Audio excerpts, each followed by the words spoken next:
ವಿಚಾರಣೆಗೆ ಹಾಜರಾಗದ ಭವಾನಿಗಾಗಿ ಎಸ್ಐಟಿ ಶೋಧ ನಡೆಸುತ್ತಿದೆ. ಈ ಕುರಿತು ಒಂದು ಬ್ರೇಕಿಂಗ್ ನ್ಯೂಸ್.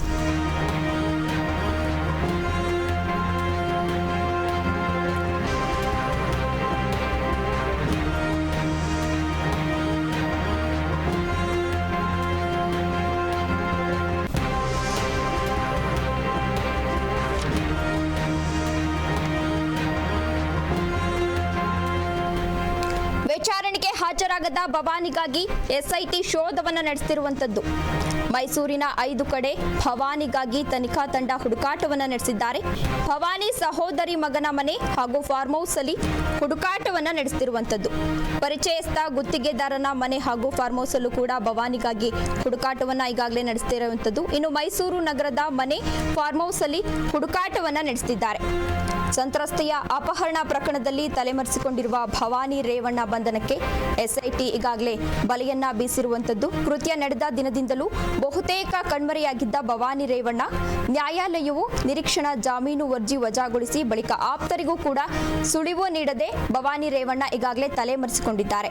ಭವಾನಿ ಅವರನ್ನ ಬಂಧಿಸಿ ವಿಚಾರಣೆ ನಡೆಸಲು ತೀರ್ಮಾನಿಸಿರುವ ಎಸ್ಐಟಿ ತಂಡ ಹಲವು ತಂಡಗಳನ್ನು ರಚಿಸಿ ಶೋಧ ಕಾರ್ಯವನ್ನ ಈಗಾಗಲೇ ಮುಂದುವರಿಸಿರುವಂತದ್ದು.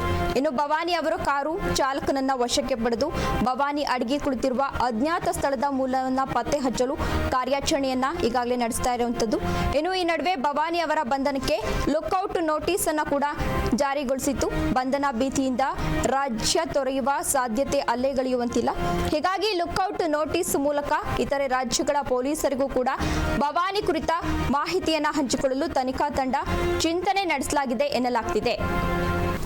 ವಿಚಾರಣೆಗೆ ಹಾಜರಾಗದೆ ಭವಾನಿಗಾಗಿ ಎಸ್ಐಟಿ ಶೋಧ. ಮೈಸೂರಿನ 5 ಕಡೆ ಭವಾನಿಗಾಗಿ ತನಿಖಾ ತಂಡ ಹುಡುಕಾಟವನ್ನು ನಡೆಸುತ್ತಿರುವಂತದ್ದು.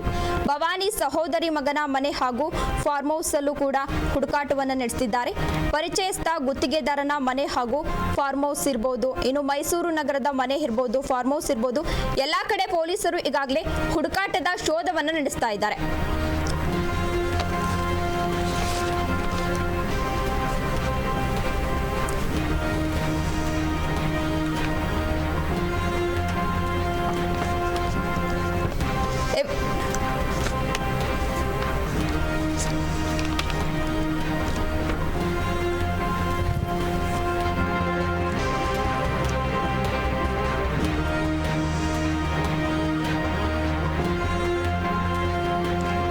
ವಿಚಾರಕ್ಕೆ ಸಂಬಂಧಪಟ್ಟಂತೆ ವಿವೇಕ್ ರವರು ಹೆಚ್ಚಿನ ಮಾಹಿತಿಯನ್ನು ನೀಡಿದ್ದಾರೆ. ಎಸ್ ವಿವೇಕ್, ಈಗಲೂ ಕೂಡ ಪ್ರಜ್ವಲ್ಗೆ ಹೆಚ್ಚಿನ ಕಂಟಕ ಇದೆ ಮಹಿಳೆಯರಿಂದ. ಈ ಕುರಿತು ಏನೆಲ್ಲ ಅಪ್ಡೇಟ್ಸ್ ಇದೆ ವಿವೇಕ್?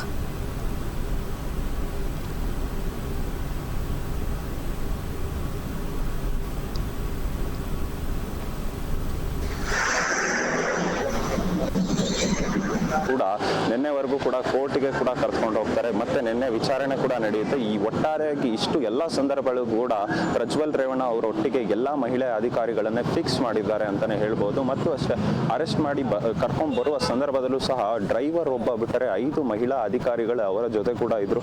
ಅವರನ್ನೇ ಒಟ್ಟಾರೆಯಾಗಿ ಅವ್ರಿಗೆ ಒಂದು ರೀತಿಯಾಗಿ ಸಂತ್ರಸ್ತೆಯರು ಯಾರಿದ್ದಾರೆ ಅವ್ರಿಗೆ ಧೈರ್ಯ ತುಂಬುವ ಕೆಲಸ ಮಾಡೋದಕ್ಕೆ ಈ ರೀತಿ ಮಾಡ್ತಾ ಇದ್ದಾರೆ SIT ತನಿಖಾ ತಂಡ ಅಂತಾನೆ ಒಂದು ಅಂಶ ಕೂಡ ಕಾಣ್ಬೋದು.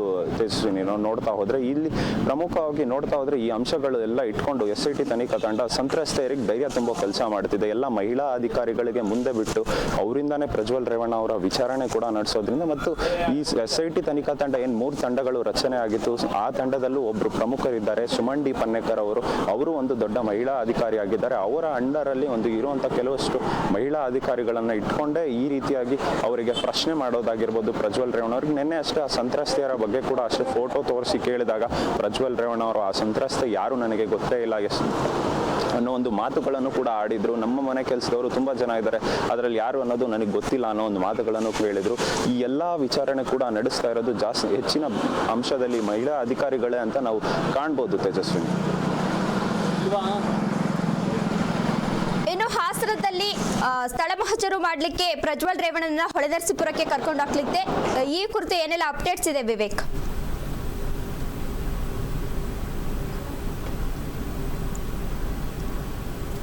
ಈಗಾಗಲೇ ಹೊಳೆನರಸೀಪುರ ಆಗಿರ್ಬೋದು ಮತ್ತು ಹಾಸನ ಸಂಸದರ ನಿವಾಸ ಆಗಿರ್ಬೋದು ಮತ್ತು ಬೆಂಗಳೂರಿನಲ್ಲಿರುವಂಥ ಪ್ರಜ್ವಲ್ ರೇವಣ್ಣ ಅವರ ನಿವಾಸ ಆಗಿರ್ಬೋದು, ಈ ಎಲ್ಲ ನಿವಾಸಗಳಿಗೂ ಮಾಜರ್ ಮಾಡಬೇಕಾಗಿದೆ SIT ತನಿಖಾ ತಂಡ. ಮತ್ತು ಈ ಎಲ್ಲ ನಿವಾಸಕ್ಕೆ ಯಾಕೆ ಮಾಜರ್ ಮಾಡಬೇಕು ಅಂತ ಪ್ರಮುಖ ಅಂಶಗಳು ನೋಡ್ತಾ ಹೋದರೆ, ಸಂತ್ರಸ್ತೆಯರು ಏನು ದೂರು ನೀಡಿದ್ದಾರೆ, ಅಲ್ಲಿ ಕೊಟ್ಟಿರುವಂಥ ಸಂತ್ರಸ್ತೆಯರು ದೂರಲ್ಲಿ ಇರುವಂಥ ಈ ಪ್ರಮುಖ ಸ್ಥಳಗಳು ಏನಿದೆ, ಹೊಳೆನರಸೀಪುರ ಆಗಿರ್ಬೋದು, ಪ್ರಜ್ವಲ್ ನಿವಾಸ ಆಗಿರ್ಬೋದು ಮತ್ತು ಬೆಂಗಳೂರಿನ ನಿವಾಸ ಆಗಿರ್ಬೋದು, ಈ ಎಷ್ಟು ಸ್ಥಳಗಳಿಗೆ ಮಾಜರ್ ಮಾಡುವ ಅವಶ್ಯಕತೆ ಇದ್ದೇ ಇದೆ SIT ತನಿಖಾ ತಂಡಕ್ಕೆ.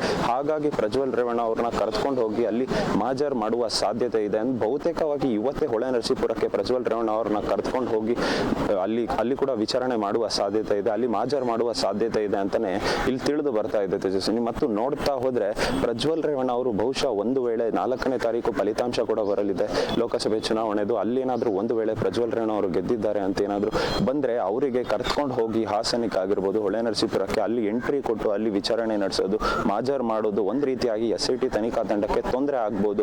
ಅವರ ಬೆಂಬಲಿಗರು ಏನಿದ್ದಾರೆ, ಕಾರ್ಯಕರ್ತರು ಏನಿದ್ದಾರೆ, ಒಂದು ವೇಳೆ ಪ್ರಜ್ವಲ್ ರೇವಣ್ಣ ಅವರಿಗೆ ಗೆದ್ರೆ ಅಲ್ಲಿ ಹೋದಾಗ SIT ತನಿಖಾ ತಂಡಕ್ಕೆ ತೊಂದರೆ ನೀಡಬಹುದು. ಅಲ್ಲಿ ವಿಚಾರಣೆ ಮಾಡಕ್ಕೆ ಬಿಡುವುದೇ ಯಾವುದೇ ರೀತಿಯಾದ ಸಂದರ್ಭದಲ್ಲೂ ಕೂಡ ಗಲಾಟೆ ಮಾಡೋದಾಗಿರ್ಬೋದು, ಈ ರೀತಿಯ ವಾತಾವರಣ ಸೃಷ್ಟಿಯಾಗುವ ಸಾಧ್ಯತೆ ಇದೆ ಅನ್ನೋ ಸಂದರ್ಭದಲ್ಲಿ ಪ್ರಜ್ವಲ್ ರೇವಣ್ಣ ಅವರಿಗೆ ಇವತ್ತು ಅಥವಾ ನಾಳೆನೆ ಹೊಳೆನರಸೀಪುರ ಹಾಗೂ ಹಾಸನ್ ನಿವಾಸಗಳಿಗೆ ಭೇಟಿ ನೀಡಿ ಮಾಜರ್ ಮಾಡಲು ಸಿದ್ಧಾಗಿದೆ SIT ತನಿಖಾ ತಂಡ ಅಂತಾನೆ ಹೇಳ್ಬೋದು.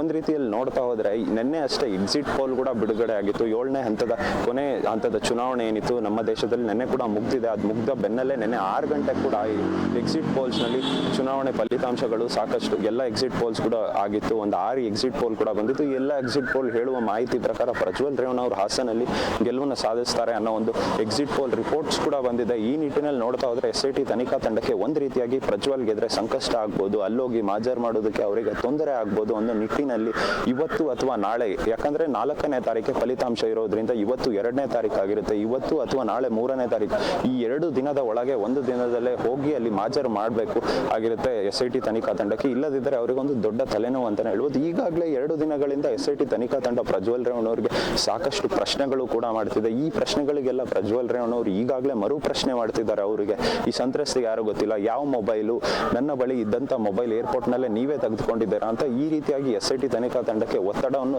ಹೆಚ್ಚು ಮಾಡಿದ್ದಾರೆ ಪ್ರಜ್ವಲ್ ರೇವಣ್ಣ ಅಂತ ಹೇಳಕ್ ಹೋದ್ರೆ ತಪ್ಪಾಗ್ಲಿಕ್ಕಿಲ್ಲ ತೇಜಸ್ವಿನಿ. ನಿನ್ನೆಯಷ್ಟೇ ವಿಚಾರಣೆಗೆ ಹಾಜರಾಗ್ತೀನಿ ಅಂತ ಭವಾನಿ ರೇವಣ್ಣ SITಗೆ ಪತ್ರ ಬರೆದಿದ್ದು ಈಗಲೂ ಕೂಡ ಹಾಜರಾಗಿಲ್ಲ. ಇದ್ರ ಬಗ್ಗೆ ಏನೆಲ್ಲ ಅಪ್ಡೇಟ್ಸ್ ಇದೆ ವಿವೇಕ್?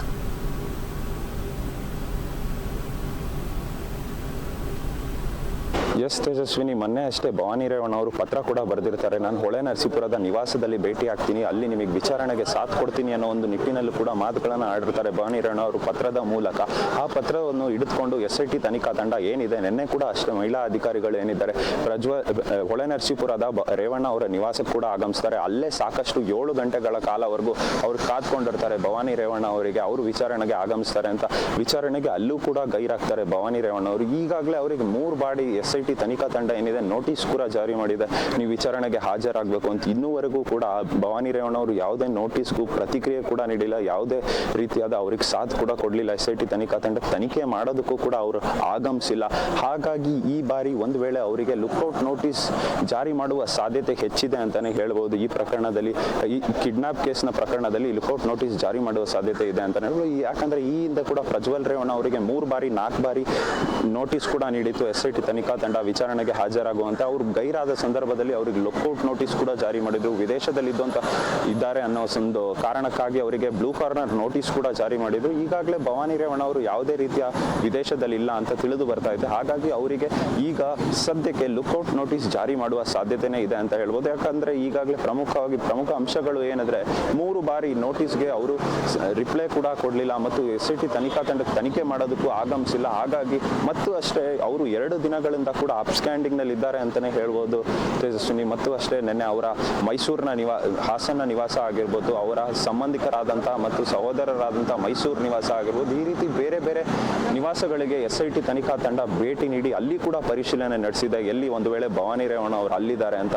ಮತ್ತು ಹೆಚ್ಚಿನದಾಗಿ ನೋಡ್ತಾ ಹೋದ್ರೆ ಇದರಲ್ಲಿ 5 ತನಿಖೆ ತಂಡಗಳನ್ನು ಬಿಟ್ಟಿದ್ದಾರೆ SIT ತನಿಖಾ ತಂಡ.